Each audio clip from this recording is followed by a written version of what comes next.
I was 7 when my sister Amanda got accepted to Princeton. The whole family threw a party. When I was 7, I was still struggling to read aloud without stumbling over words. Mom would sigh whenever teachers called about my learning differences. Amanda's the brilliant one, Dad would tell relatives at gatherings. Hers more practical. Practical became the family code for not smart enough. Amanda sailed through her undergraduate degree in biochemistry, then medical school at Johns Hopkins. I took 5 years to finish my bachelor's degree at a small state school, working 3 jobs to pay my own tuition after Dad said my education wasn't worth the investment like Amanda's was. At my college graduation, Amanda was in her 2nd year of residency. She couldn't make it to my ceremony. Too busy saving actual lives, she texted. Mom and Dad came but left immediately after to catch Amanda's presentation at a medical conference in Boston. We're so proud of both our girls, Mom had said, hugging me quickly. Amanda's breakthrough research and your persistence. Persistence. Another family code word. What they didn't know was that during those 5 years of undergraduate work, I'd been doing more than just persisting. I'd been conducting independent research in a tiny lab space my chemistry professor had given me access to after hours. While everyone assumed I was slow because I took longer to finish my degree, I was actually spending 60 hours a week running experiments, analyzing data, failing hundreds of times and trying again. My professor, Dr. Chen, was the only one who saw what I was really doing. You have an extraordinary mind, Sarah, she told me during my junior year. The kind that sees connections others miss. Don't let anyone convince you otherwise. After graduation, I'd applied to PhD programs. Got rejected from 17 schools. Amanda had laughed when she heard. Maybe grad school isn't for everyone, she'd said over a family dinner. There's no shame in finding a different path. The 18th school was Harvard. They'd seen my research proposal, the preliminary data I'd gathered in Dr. Chen's lab. They offered me a full scholarship plus a research stipend. I accepted immediately but didn't tell my family the details. Sarah got into some graduate program, Mom had told relatives vaguely. We're not really sure what she'll do with it. I let them think whatever they wanted. I was too busy working 18-hour days in the lab, pursuing something that had captivated me since my undergraduate research. A novel approach to targeting cancer cells without destroying healthy tissue. The traditional methods were brutally toxic. I wanted something different.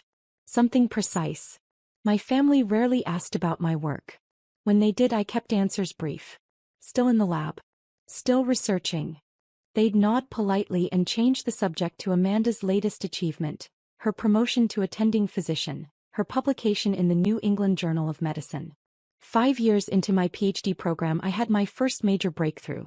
The compound I'd been developing showed unprecedented results in laboratory models, destroying cancer cells with 97% specificity while leaving healthy cells completely untouched. Dr. Chen, now my doctoral advisor, stared at the data for 10 minutes straight. Sarah, do you understand what this means? Her hands were shaking. This could change everything. I defended my dissertation 3 months later. Dr. Sarah Williams, PhD in biochemistry, Harvard University. My parents came to the defense but seemed confused by the presentation. Very technical, Dad had said afterward. I'm sure it's impressive to other scientists. Amanda hadn't come at all. Can't get away from the hospital, she texted. After graduation, Harvard offered me a position as assistant professor and gave me my own research lab. At 29, I was one of the youngest faculty members in the department. My family's response was muted. That's nice, dear, Mom had said. Amanda just made chief resident. I spent the next 3 years refining my research, conducting clinical trials, publishing papers in the most prestigious journals in the field. The results were extraordinary. The pharmaceutical companies started calling. The patent attorneys got involved. My family still had no idea. Every family gathering was the same. Amanda's achievements took center stage. My work was an afterthought, something they didn't understand and didn't really try to. Last Thanksgiving, I'd shown up to my parents' house alone as usual. Amanda arrived with her fiancé, Mark, a successful cardiologist. The house was decorated with "Congratulations Amanda and Mark" banners. They'd just gotten engaged. Sarah. Mom had greeted me at the door. You're early. We're still setting up for Amanda's engagement celebration. I'd known about the engagement for 3 weeks. No one had mentioned they were turning Thanksgiving into Amanda's party. I brought a pie, I said, holding up the dessert I'd made at 3 that morning after leaving the lab. Oh, how sweet. Just put it in the kitchen. Amanda's caterer brought most of the food. The house filled with relatives. Everyone wanted to hear about Amanda's engagement, her recent promotion to assistant chief of medicine, her upcoming paper in JAMA. I sat on the couch, answering polite questions about my work with vague responses. Still doing research? Uncle Tom asked. That's nice. Steady work, I suppose. Amanda held court in the center of the room, her engagement ring catching the light. Mark stood beside her, proud and attentive. They made a striking couple, successful, confident, clearly going places. Sarah's still at her little lab, I heard Amanda tell a cousin. Very dedicated to her experiments. It's admirable, really, how she's found her niche. Her niche. Like I was a strange creature that had found a small hole to hide in. Dinner was served at a long table. Amanda and Mark sat at the head with my parents. I was at the far end between my teenage nephew and my aunt who was mostly deaf. The conversation flowed around me, a river I wasn't really part of. Amanda, tell everyone about your latest patient success. Mom prompted, beaming. Amanda launched into a story about a complicated cardiac surgery case she'd consulted on. Everyone listened with rapt attention.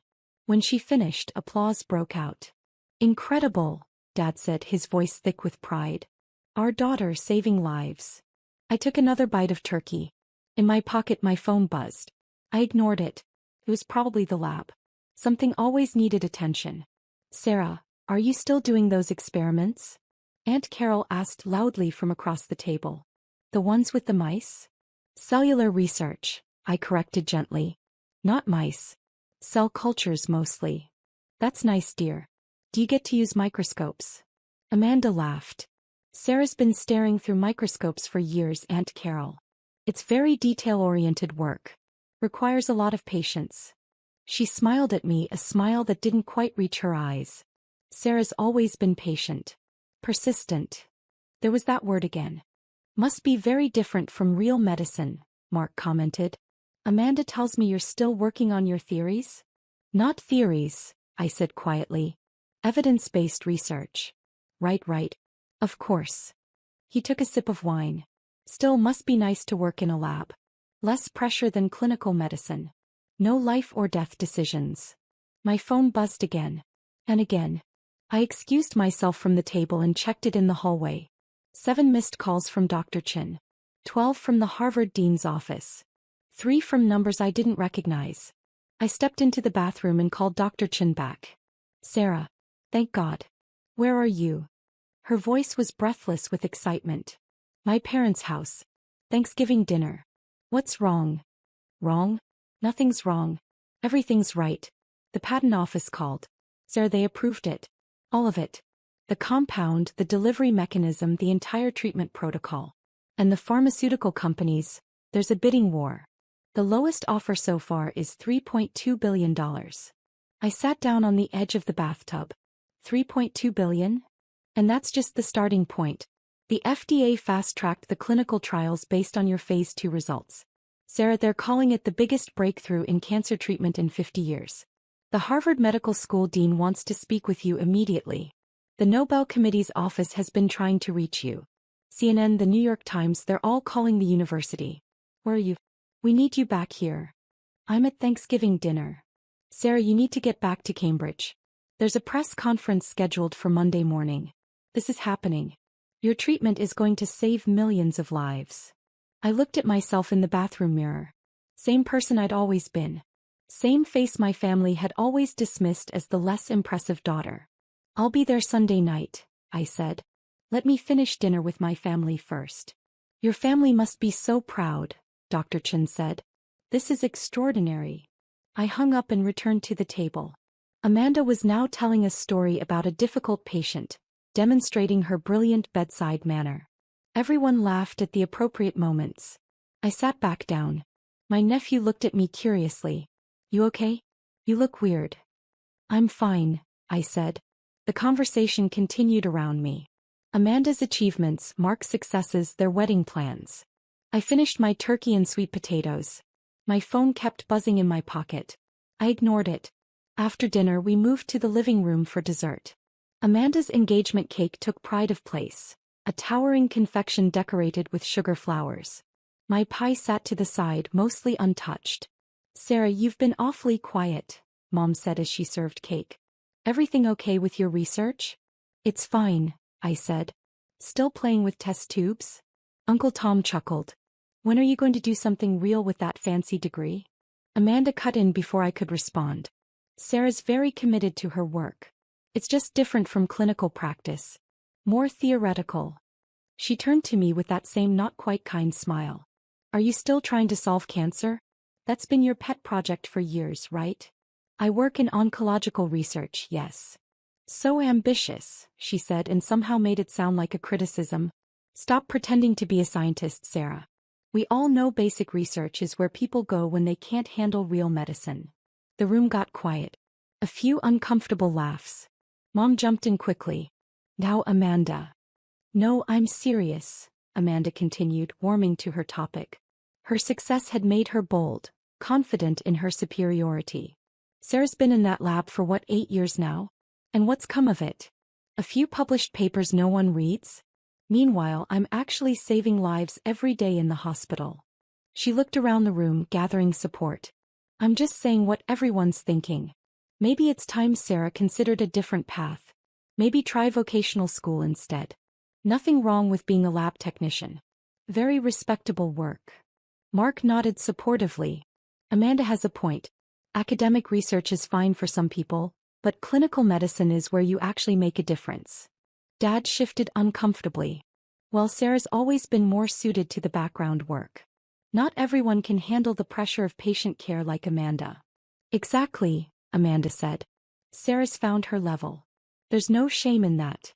She's good at following protocols, doing repetitive tasks. Very detail-oriented.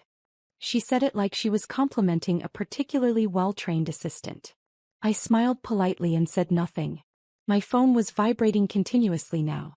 The Harvard Dean's office. A 617 number I recognized as the university president. The thing is, Amanda continued, emboldened by my silence, some people are meant to lead, to innovate, to be at the forefront of medicine. And some people are meant to be support staff. Sarah's more the support staff type. I've always known that about her. She tried so hard to keep up with you, Mom said, meaning well but making it worse. Ever since you were children. But you're just naturally brilliant, Amanda. Sarah had to work so much harder for everything. Which is admirable. Amanda added quickly. Her persistence is really impressive. Even if the results aren't, well, significant. My phone rang out loud this time. The custom ringtone I'd set for the Harvard Dean's office. Everyone turned to look at me. Sorry, I said, pulling out my phone. I should take this. During dessert? Amanda looked annoyed. Can't your little lab wait? I stood up and answered the call. Dr. Williams speaking. Sarah.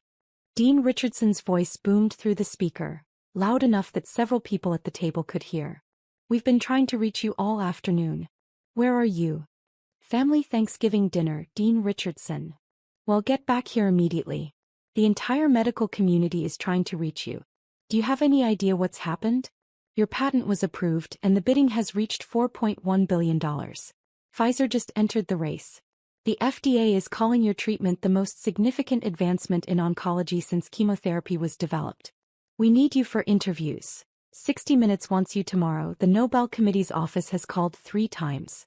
Sarah, your breakthrough is going to revolutionize cancer treatment globally.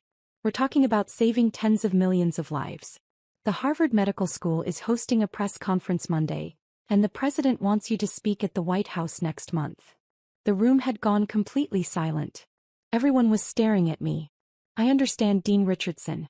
I'll be back tomorrow evening. Tomorrow? Sir, this can't wait. The world needs to hear from you. You're about to become the most celebrated medical researcher of this generation. Monday morning, then. I'll be there Sunday night. Fine. But Sarah, congratulations. What you've accomplished is extraordinary. Your cellular targeting mechanism is pure genius. The entire scientific community is in awe. I hung up. The silence in the room was deafening. Amanda's face had gone pale. What was that about? My phone rang again immediately. This time, a number with a Swedish country code. I knew that number. The Nobel Assembly at Karolinska Institute. I answered. Dr. Sarah Williams. Dr. Williams, this is Professor Anderson from the Nobel Committee in Physiology or Medicine. We've been attempting to reach you regarding your breakthrough in targeted cancer therapy. The committee would like to discuss your research and its implications. Would you be available for a call on Monday morning? Yes, Professor. Monday morning works perfectly. Excellent. And may I offer my personal congratulations? Your work is nothing short of revolutionary. We'll speak Monday. I hung up and looked at my family. They were all frozen, forks halfway to mouths, staring at me like I'd grown a second head. Sarah, Mom said slowly. Did he say Nobel Committee? Yes. And the dean said, for $1 billion? Dad's voice cracked on the number. 4.1 billion. Though I expect it will go higher. Several pharmaceutical companies are bidding. Amanda stood up abruptly. What are you talking about? What patent? What breakthrough? I pulled out my phone and opened my email. Forwarded the patent approval documentation to the family group chat. My research for the past 8 years. A novel compound that targets cancer cells with 97% specificity while leaving healthy tissue unharmed. It's been through successful Phase 1 and Phase 2 clinical trials. The FDA fast-tracked it for Phase 3. Early projections suggest it could extend survival rates for stage 4 cancer patients by an average of 15 years, with significantly improved quality of life. I watched them open their phones, their faces as they tried to comprehend the technical language, the scope of what they were reading. But you're just... Amanda's voice trailed off. You're doing basic research. You're not a real doctor. I have a PhD from Harvard. I'm an assistant professor in their biochemistry department. I run my own research lab. And as of 3 hours ago, I'm the developer of what the FDA is calling the most significant cancer treatment breakthrough in half a century. Mark looked like he might be sick. $4 billion? For the patent licensing, yes. Though I don't get all of that, Harvard gets a significant portion, as do my research partners. But my share will be substantial. Mom sat down heavily. Why didn't you tell us? I tried. For years. You weren't interested. Every family gathering, every conversation about my work, you dismissed it as experiments and theories. You told me I wasn't cut out for real medicine. That I should find my level. Amanda's hands were shaking. You let us think you were failing. You let us think your research was going nowhere. I didn't let you think anything. You assumed. I corrected you multiple times. You just didn't listen. You were too busy being the successful one, the brilliant one, the one who was actually making a difference. Dad's face had gone red. But you never said anything about breakthrough research or patents or... I published 17 papers in the past 3 years in Nature, Science and Cell. I presented at the American Association for Cancer Research Conference. Twice. I was profiled in the MIT Technology Review last year. You never asked to read any of it. You never came to any of my presentations. You came to Amanda's every single time. Those journals, Uncle Tom started, are the most prestigious scientific publications in the world. I finished. Amanda knows that. She reads them for her own field. He saw my work. She just chose to dismiss it. Amanda's engagement ring caught the light as she gripped the edge of the table. You made me look like a fool. No. You did that yourself. I've been telling you for 8 years that my research was significant. You chose to believe I was playing in a lab because I wasn't good enough for clinical medicine. You chose to mock me at every opportunity, to remind everyone that you were the successful sister and I was just persistent. My phone buzzed again. Then the New York Times. Then the BBC. I need to go, I said, standing. I have to prepare for the press conference on Monday. And I should probably start returning these calls. Apparently, the governor wants to give me an award and the president wants me at the White House. Sarah, wait. Mom reached for me. We didn't know. We didn't understand. You didn't want to understand. There's a difference. I grabbed my coat from the hallway. Behind me, the room exploded into chaos. Amanda was crying. Dad was frantically Googling my name. Mom was trying to read the patent documents on her phone. Uncle Tom was telling anyone who would listen that he'd always known I was brilliant. I walked out to my car. My phone rang again. Kitchen. Are you on your way back? Yes. I'll be there by midnight. Good. Because I just got off the phone with the Lasker Foundation. Sarah, they want to give you the Basic Medical Research Award. And there's talk of a breakthrough prize. Your treatment is going to change everything. Every cancer patient in the world will benefit from your work. I drove back to Cambridge in silence, my phone lighting up with call after call. By the time I reached my apartment, the news had broken. Harvard researcher develops revolutionary cancer treatment, was trending on every social media platform. My university photo was everywhere. Sunday morning, I woke up to 847 unread emails and 92 voicemails. 23 were from my family. I didn't listen to any of them. The press conference on Monday was surreal. Dean Richardson introduced me as one of the most brilliant minds of her generation. The room was packed with journalists, researchers, pharmaceutical representatives. Camera flashes went off continuously. I explained my research in terms the general public could understand. The questions went on for 2 hours.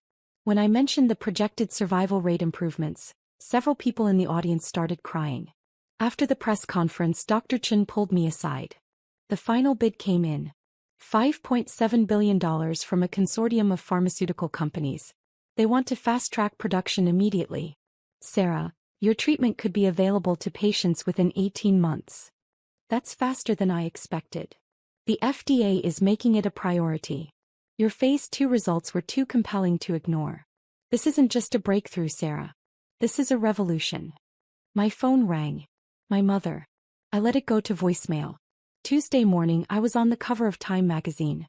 The scientist who changed cancer treatment forever. The article detailed my research, my years of work, my breakthrough.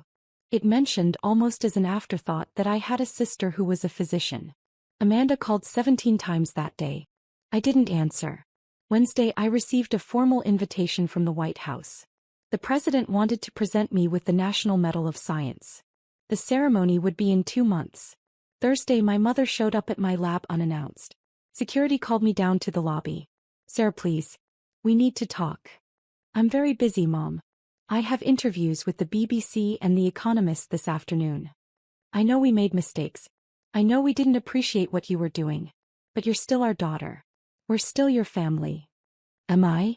Because for the last 15 years, you've made it very clear that Amanda was the daughter worth celebrating. I was just the persistent one. The one who wasn't quite good enough. That's not true. It is true.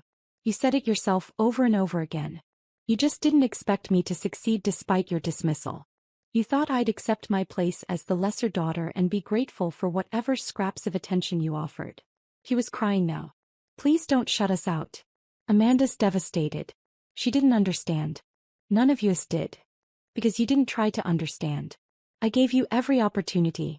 You chose to believe I was failing because it was easier than accepting that I might be succeeding in ways you couldn't measure. What do you want us to do? I looked at her, this woman who had raised me, who had loved me in her way, but who had always found me somehow lacking compared to my brilliant sister. I want you to go home. I want you to think about the last 15 years. Every dismissal, every assumption, every time you chose not to ask about my work because you'd already decided it wasn't important.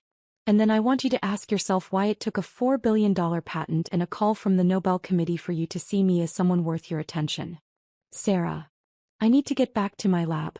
I have work to do. Work that's going to save millions of lives. The work you told me was just experiments. I walked away back to my lab, back to my research. My phone kept ringing. Dad, Uncle Tom, Aunt Carol. Relatives I hadn't heard from in years, suddenly wanting to congratulate me, to tell me they'd always believed in me. I silenced them all and got back to work. The Nobel Prize announcement came in October. Nobel Prize in Physiology or Medicine, for the development of novel targeted cancer therapeutics. I was the youngest woman to ever receive it. Amanda sent flowers to my hotel in Stockholm.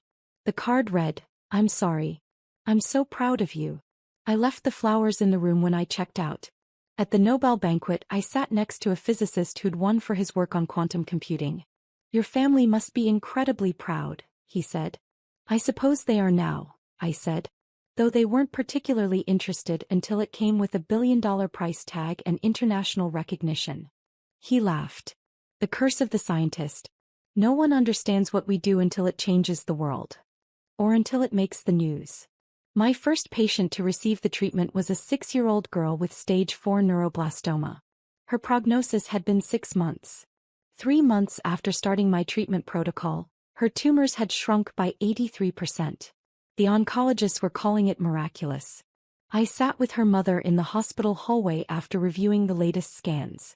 "You saved my daughter's life," she said, holding my hands. "How can I ever thank you?" "You don't need to thank me. This is why I became a scientist." That evening I finally listened to Amanda's voicemails. There were 47 of them, spanning the 8 months since Thanksgiving. The first dozen were angry, defensive. The middle ones were pleading. The most recent ones were different. "Sarah, I watched your interview on 60 Minutes.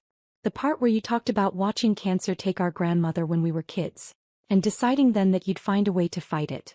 I'd forgotten that. I'd forgotten that you were the one who held her hand during chemo. I was too squeamish. You were 11 years old and you were already braver than I ever was." I saved that voicemail but didn't call her back. The treatment went into full production 14 months after the patent approval. It was made available worldwide with subsidized pricing for developing nations. The pharmaceutical consortium projected it would reach 10 million patients in the first year alone. At my lab, we were already working on the next generation of targeted therapies. Pancreatic cancer, glioblastoma, the aggressive cancers that still had dismal survival rates. I had a team of 12 researchers now, a state-of-the-art facility, unlimited funding. "You could retire," Dr. Chin said one evening as we reviewed data. "You've made enough money to never work again. You've achieved more than most scientists dream of. You've won the Nobel Prize, for God's sake. And leave all this?" I gestured at the lab, the equipment, the research that would save thousands more lives. "This is what I was always meant to do. My family just couldn't see it." "Have you talked to them?" "My mother sends emails. Amanda calls every few weeks. I mostly don't respond." "They're trying, Sarah. They're trying now because I succeeded in spite of them. Where were they when I needed support? When I was working 3 jobs to pay for college because Dad said I wasn't worth the investment. When I was defending my dissertation to a room full of skeptical professors and my family couldn't be bothered to understand what I was presenting. They didn't believe in me then. I don't need them to believe in me now." Dr. Chin was quiet for a moment. "That's your choice. But holding on to anger won't make the research better." "I'm not angry. I'm just done pretending we're a close family. They taught me that love is conditional, that worth has to be proven in terms they understand. I've proven it now. But I don't need their validation anymore." 2 years after the patent approval, I was invited to speak at a cancer survivors conference. 3,000 people filled the auditorium, all of them alive because of the treatment I'd developed. Some had been given months to live. They'd now been cancer-free for a year, 2 years longer. A woman approached me after my speech. She was in her 40s, vibrant and healthy. "I was diagnosed with stage 4 ovarian cancer 3 years ago. They gave me 6 months. I've now been in complete remission for 18 months, thanks to your treatment. I got to see my daughter graduate high school last week. I'm going to walk her down the aisle next summer. You gave me that." I hugged her, this stranger whose life I'd saved, and felt the weight of what I'd accomplished settle into my bones. This was worth more than any Nobel Prize, any patent, any amount of money. This was why I'd spent all those years in the lab while my family dismissed my work as unimportant. My mother showed up at that conference. I spotted her in the back of the auditorium during my speech. Afterward, she waited while I greeted survivors, signed books, answered questions. She waited for 2 hours. Finally, the crowd dispersed. She approached slowly like she was afraid I'd run. "Hi, Sarah." "Mom. That was an incredible speech. Those people, all those lives you've saved. What are you doing here?" "I came to see you. To really see you this time. Not as Amanda's little sister or the daughter who took longer to graduate. As Dr. Sarah Williams, the scientist who changed the world." I looked at her, this woman who'd raised me but never quite understood me. "It's too late for that," I said quietly. "You had 32 years to see me. You chose not to. You don't get to show up now and claim pride in my accomplishments when you spent decades telling me I wasn't good enough." "I never said that. You said it constantly. Maybe not in those exact words. But every time you dismissed my work, every time you compared me unfavorably to Amanda, Every time you couldn't be bothered to ask about my research. You told me I wasn't worth your attention. You told me I wasn't good enough to deserve your pride. He was crying. I didn't know. I didn't understand what you were doing. You didn't try to understand. That's the difference. Amanda's work was easy for you to understand because you could see immediate results. Patients getting better, lives being saved right away. My work took time. It required faith that I was building toward something meaningful. You never had that faith in me. I'm sorry. I know you are. But sorry doesn't give me back those years. Sorry doesn't erase the damage. You taught me that my worth had to be proven by external validation. That I had to achieve something spectacular before I deserved your love. And you know what? I achieved it. I exceeded every possible measure of success. But I did it without your support, and I don't need it now. I walked away, back to my hotel, back to my research notes, back to the work that had always mattered more than family approval. The following Thanksgiving I didn't go home. I spent it in my lab with my research team, running experiments on our new compound for pancreatic cancer treatment. We ordered Chinese food and worked until midnight. It was the best Thanksgiving I'd ever had. Amanda showed up at my lab in December, unannounced. Security called again. Tell her I'm not available, I said. She says it's important. She says she'll wait as long as it takes. I sighed. Fine. 10 minutes. She looked different. Smaller, somehow less confident. The brilliant surgeon who'd always been so sure of her superiority now seemed unsure, almost fragile. Thank you for seeing me. You have 10 minutes. I've been in therapy. For 6 months now. Working through why I needed to put you down to feel successful. Why I couldn't celebrate your achievements. Good for you. The therapist said I was threatened by you. That I saw your intelligence and determination and felt inferior, so I had to minimize your success to protect my ego. She said I was always competing with you, even when you weren't competing with me. That's between you and your therapist. Sarah, I'm trying to apologize. Really apologize. Not because you won a Nobel Prize or made billions of dollars. But because I was a terrible sister. Because I spent our entire lives tearing you down when I should have been building you up. Okay. Okay? That's all you have to say. What do you want from me, Amanda? Forgiveness? Reconciliation? A relationship where we pretend the last 15 years didn't happen? I don't have the energy for that. I'm too busy saving lives. The work you said wasn't real medicine. I was wrong. Yes, you were. And maybe someday that will matter to me. But right now, I have research to complete, patients who need treatment, and a world that's finally taking women in science seriously because of what I've accomplished. I don't have time to manage your guilt. I miss you. You miss the idea of me. The little sister who was supposed to stay in her place, who was supposed to be grateful for scraps of attention. You don't miss the real me because you never knew the real me. You were too busy being the star to notice I was becoming the sun. I walked back to my lab, leaving her standing in the lobby. My 10 minutes were up. 3 years after that Thanksgiving dinner, I was named one of Time magazine's 100 most influential people in the world. The profile was written by a Nobel laureate in chemistry. It called my cancer treatment the most significant medical breakthrough of the 21st century, and predicted it would save over 100 million lives in the next decade. My family sent congratulations. I sent polite thank you messages back. We're cordial now, in the way of distant relatives who see each other at obligatory gatherings. I attend Christmas occasionally, always leaving early for lab work. Amanda and I exchange pleasantries. Mom tries too hard to ask about my research. Dad tells people I'm a scientist like he's testing out an unfamiliar word.